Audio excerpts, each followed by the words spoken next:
सांगली शिंदेसेना भाजपमध्ये 19 प्रभागात थेट लढत. परस्पर विरोधी प्रचारामुळे महायुतीतील अंतर्गत तणाव उघडपणे समोर.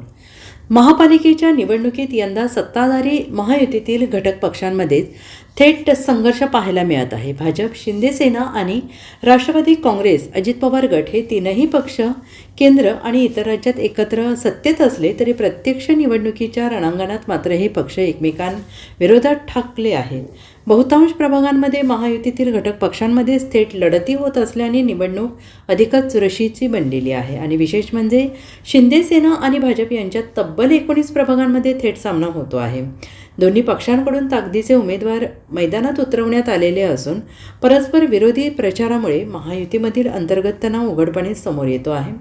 याशिवाय 6 प्रभागांमध्ये भाजप, शिंदेसेना आणि राष्ट्रवादी काँग्रेस, अजित पवार गट यांच्यात तिरंगी लढत रंगलेली आहे. महापालिकेची निवडणूक जाहीर होताच भाजपने महायुती म्हणून लढणार असल्याचे स्पष्ट केले होते. पण जागा वाटपाची चर्चा सुरू होताच महायुतीतील घटक पक्ष बाजूला गेले. राष्ट्रवादी, अजित पवार पक्षाने तर संभाव्य उमेदवारांची यादीच भाजपाला दिलेली नाही.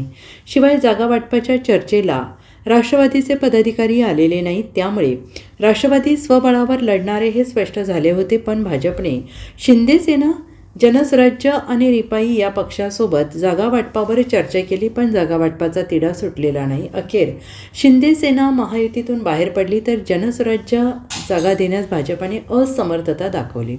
रिपाईला मात्र एका जागेवर समाधान मानावे लागले आणि त्यानंतर शिंदेसेनेने 65 उमेदवार रिंगणात उतरवीत भाजपसमोर आव्हान उभा केलं आहे. महायुतीतील जागा वाटपावरून झालेली असमाधानाची भावना या थेट लढतींमुळे स्पष्ट होत आहे.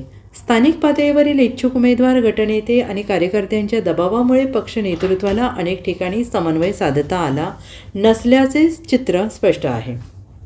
परिणामी सत्तेत एकत्र असलेले पक्षच मतदारांसमोर परस्पर विरोधी भूमिका मांडताना दिसत आहेत.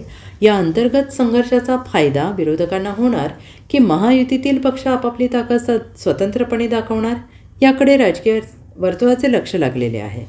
सांगली महापालिकेची निवडणूक यंदा विरोधकांपेक्षा महायुतीतील घरातील लढाई म्हणूनच अधिक चर्चेत राहणार आहे. Bureau report, SBN Marathi, Sangli.